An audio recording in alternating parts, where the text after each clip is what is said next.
احلامك؟ احلامك صوره لو صوت؟ لا، صوت بس. شوف، هذا إلى جوابين، جواب مبسط وجواب فلسفي. الجواب المبسط انه فاقد البصر متاخر يشوف بالحلم باعتبار لانه عنده صوره كامله، ولكن فاقد البصر منذ الولاده مثلي لا ما يشوف، يشتغل عنده بس الام بي 3 بس الاوديو. طيب الجواب اللي يسميه الجواب الفلسفي يطرح تساؤل: هل الاعاقه بالروح ام الجسد؟ الجواب: الاعاقه بالجسد طبعا. زين، اذا الاعاقه بالجسد منو اللي يحلم؟ الجسد لو الروح؟ الجواب: الروح هي اللي تحلم. إذن الروح ترى لو ما ترى؟ ترى. ولكن عندما يستيقظ الإنسان الذاكرة العقلية تقتصر على ذاكرة سمعية، لأن ماكو محلل بصري لهذه الذاكرة. ماكو صورة مرت عليك في الحلم؟ أكيد مرت. بس ما أعرف شلون مرت. يعني مرات أشوف أحلام معينة. وصف لي آخر صورة مرت عليك. البحر. البحر، شلون شفت البحر؟ فتشي كبير واسع، مي طبعا، واكو مثل الطيور، السرب مال الاوز يطير يفوت يعبر هذا البحر، وانا جاي احاول اسبح به، بس البحر كان هادئ ما بي امواج عاليه. اكو حلم تمنيت تحلمه؟ لا، بس اكو حلم تمنيته ينعاد. اللي هو اني طفل. كل حلم انا بي طفل صغير العب اريد ينعاد، لانه ما لعبت وانا طفل. حلمت بنفسك وانت طفل؟ اي بس ما اتذكرها. ما تتذكر؟ نعم. ولا تتذكر شلون كان شكلك بالحلم؟ لا. ما تتذكر؟ لا ما اتذكر. تعرف الالوان؟ يعني هو على فكره انا ادري انه هذا السؤال تكرر كثيرا على فاقدي البصر، لكن انا على المستوى الشخصي لحد اعرف معادل الالوان. لا انا لحد اللحظه ما وصلت الى اجابه مقنعه من قبل. ولا راح توصل. ولا راح توصل. ليش؟ لانه انت اصلا ما تقدر توصف الالوان. تقصد اني لو انت اي شيء المبصر ما يقدر يوصف الالوان؟ اي بس على الاقل تقدير يعرفها هو. هي يعرفها حتى اذا ما وجزء غيره يعرفها بشكل اخر. مره انا راجع بالسياره دا يوصلوني للبيت ولد اثنين، قلت لهم يم هذا باب المدرسه، انا ساكن بمدرسه، واحد قال هذا الباب ازرق، واحد قال هذا الباب اخضر. فصار ببالي شيء، العين نفس العين والباب نفس الباب، هذا عينه ما بيها شيء وهذا عينه ما بيها شيء. فهمت قصدي؟ ليش اختلفوا في تشخيصهم للون؟ ليش هذا قال اخضر وهذا قال ازرق؟ فاستنتجت انه حتى اذا تريد توصف الالوان فستوصفه وصفا شخصيا مو عاما. زين احكي لي عن الالوان. ما اعرف شيء عن الالوان. ما تعرف؟ اعرف انه اكو لها معادل.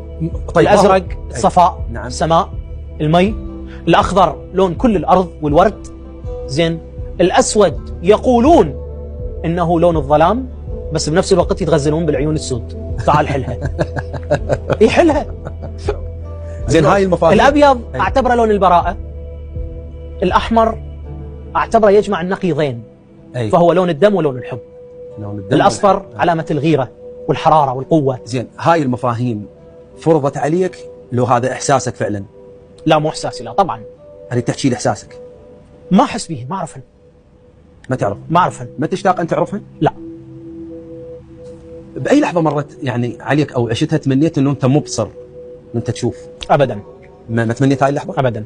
ما اتمنى شيء ما اعرفه. ما اتمنى شيء ما اعرفه. انا انولدت هالشكل صديقي. ليش اكون مبصر؟ شو يضيف لي البصر؟ اكو شيء ممكن يضيف لي اياه البصر؟ ان تكون مبصر. اي شنو يعني؟ شنو؟ فسر لي. تقدر؟ ما تقدر. تقول لي خليك تقرا وتكتب، انا اقرا واكتب. يقول لي خليك تمشي وحدك، انا امشي وحدي. يقول لي خليك تكمل دراستك، انا مكمل دراستي.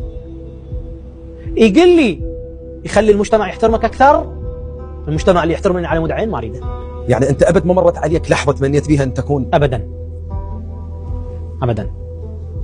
بالمناسبه اصدقائي فاقدي البصر بسبب هذا الموضوع طلعوا علي سالفه اللي هي كل ما تمر بعرقله سب حيدر البصير. والله اذا تعورت، اذا وقعت، اذا شيء. ليش؟ لانه حيدر ما يتمنى يشوف. لا عذرا، انت ما قلت لهم تعالوا وصفوا لي البصر، انتم فاقدين البصر من الولاده. شنو البصر بالنسبه لكم؟ اذا قدرتوا توصفوه انا راح اتمناه مثل ما انتم تتمنون. غير تقول لي البصر شنو؟ واحد قال مساحه امان، يخلي بنيه تحبني وتتزوجني. واحد قال اقوم اصير سايق سياره، اسوق سياره. واحد قال، قلت لهم اذا انتم تتمنون شغلات ناتجه عن البصر، مو البصر. انتم تتمنون شغلات. زين، هاي الشغلات انا يجوز اسويها. انا اركض من كنت صغير، السابق ويا اقراني واسبقهم. شكل العيون دائما يستخدم شعريا وادبيا لوصف الجمال. تقدر توصف لي العيون؟ ما ادري. ما تدري؟ ما عندك فضول ان توصفها يعني؟ لا، مو انا اعرف الشكل الخارجي للعين هذه زين، واعرف انه اكو هنا عكس اني. اذا يسوي لنا زوم الاخ المخرج، نعم، انا ما عندي. شوف نسبة الشفافية، هذه اعاقتي ما اخفيها، عكس البعض. بعض الاصدقاء من ذوي الاعاقة البصرية يفوت ويعلن انه مبصر. كل شخص فاقد للبصر فاقد للرؤية؟ لا، كل شخص فاقد للبصر لابد ان يرى باي طريقة كانت. البصر هو الوسيلة التي تبصر بها، والرؤية هو تحليل ما تبصره. شلون توصف الجمال استاذ حيدر؟ يعني انت اذا تريد تتحدث عن الجمال، كيف توصف الجمال؟ وصفك للجمال شلون؟ وصفي الخاص، ممكن صوت دليل جمال، ممكن ملمس دليل جمال. صف لي اجمل امرأة مرت عليك. اجمل امرأة؟ اي هواي، مو واحدة واثنين. اجملهن. انت راح تورطنا. اجمل امرأة مرت عليك صف لي يعني اياها. اكو بنية مثلا اي هادئة او حادة بنفس الوقت، زين، أنيقة تجمع بين الرقة والقوة، تشبه الماس. الماس أقسى من الحديد، تدرته. الألماس كحجر أقسى من الحديد، ولكن بنفس الوقت هو مثال الرقة.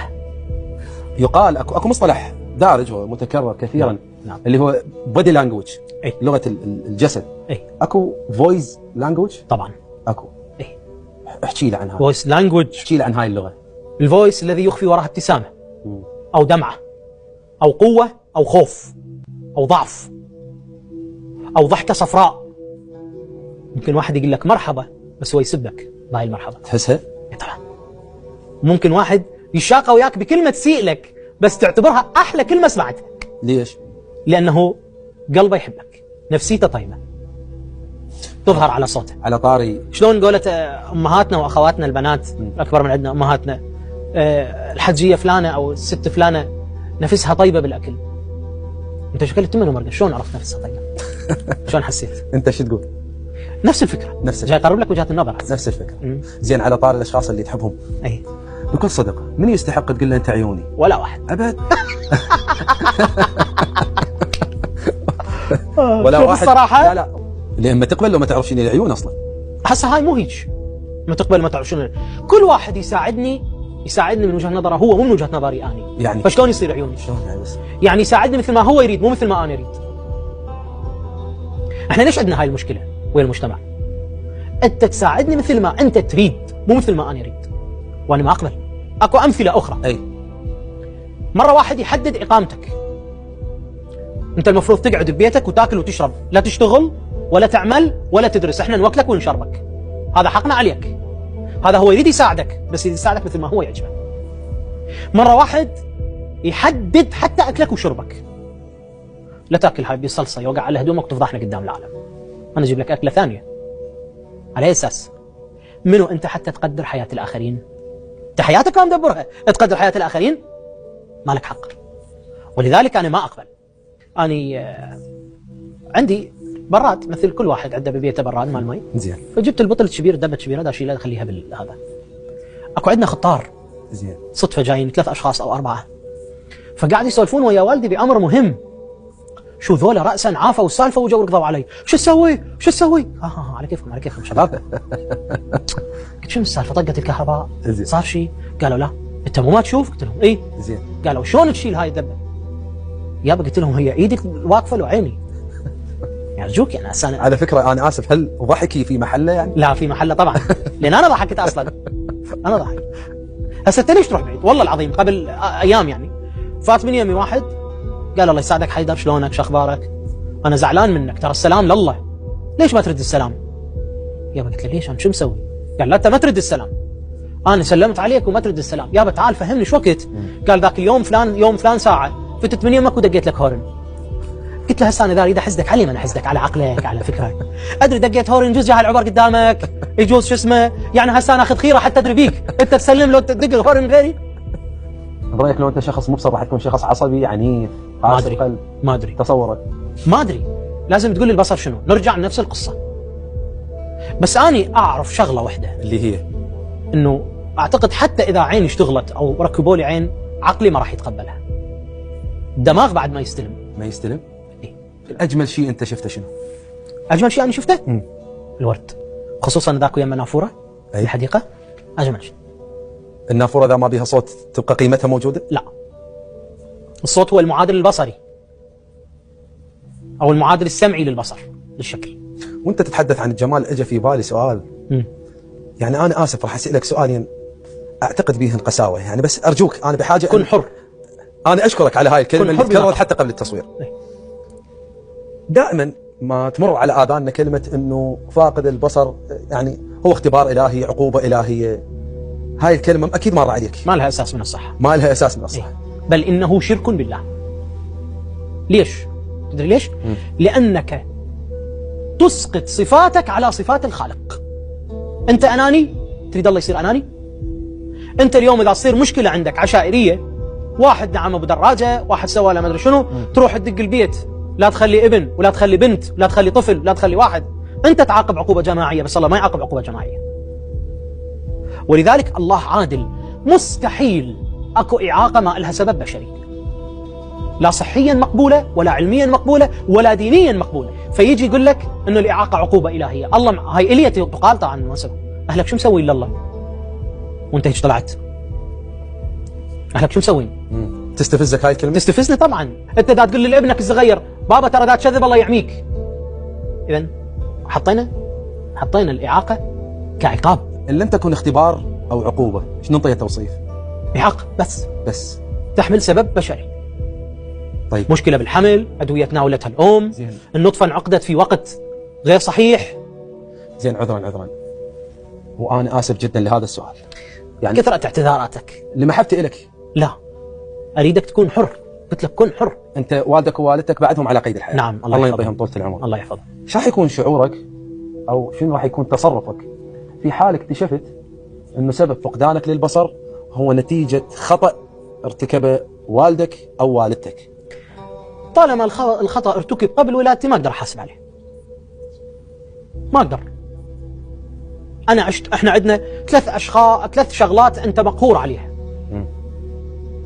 لست قادرا على اختيار وطنك عند ولادتك، ولا زمن ولادتك، ولا ابوك وامك. هذه الاشياء تجبر. الشيء الرابع، انت ايضا ما مختار لا مكان ولا وقت موتك. زين؟ فاذا ما حاسب اهلي على شيء قطعا، حتى لو افترضنا انهم ارتكبوه، فما ارتكبوه عن قصد، قد يكون عن جهل. بس اكو غيري مشى بهذا يعني بشار بن برد يقول هذا جناه ابي علي وما جنيت عليه. وهذا حكي ما بي معنى. يقال انه هذا ابو العلاء المعري. ابو العلاء لو بشار ما اتذكر. ابو العلاء المعري. بس مو صحيح. مو صحيح. شنو هذا جناه ابي علي؟ يعني انت لو طلعت تشوف بس طلعت مجرم وسارق وحرامي، هل هذا ايضا جنايه ابوك؟ ماكو شيء. لا.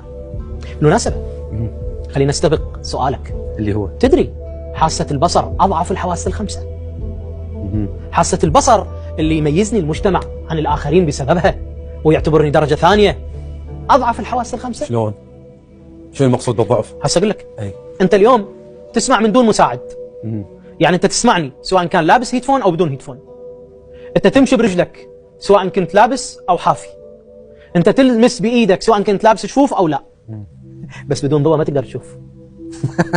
ما تقدر. فلسفه لو مو فلسفه؟ شرف. ابي لك مستعمل انا غشك؟ فلسفه لو لا؟ لو ضوء طبيعي لو صناعي ما تقدر تشوف. ما تقدر يا ناس يا عالم فكروا بما اقول. مو قد واحد يسمع كلامي يقول مو الميطول العنب يقول عنه حامض. اي باعتبار هو ما يشوف فيقول البصر ضعيف. انت ما تقدر تشوف من دون مساعد. مره واحد خابرني الساعه 3 بالليل. اي حيدر شلونك شو اخبارك؟ الله يساعدك، الله يعينك، الله ما حاجه. قلت له شكو؟ شايفني بالحلم؟ قال لا والله طفت الكهرباء وجاي ادور على لايت حتى شغل شو اسمه. فضربت الثلاجه وضربت الحائط وضربت الكومدي وضربت. قلت له منو قال لك العب كاراتيه؟ منو قال لك انه الاعمى يضرب ثلاجه ويضرب حائط ويضرب كومدي اصلا؟ شفت شلون الانطباع الماخذين عنه هو غلط؟ لانه هو يشوف نفسه هيج فلازم اكون انا هيج. هي هاي البلوه الكبيره.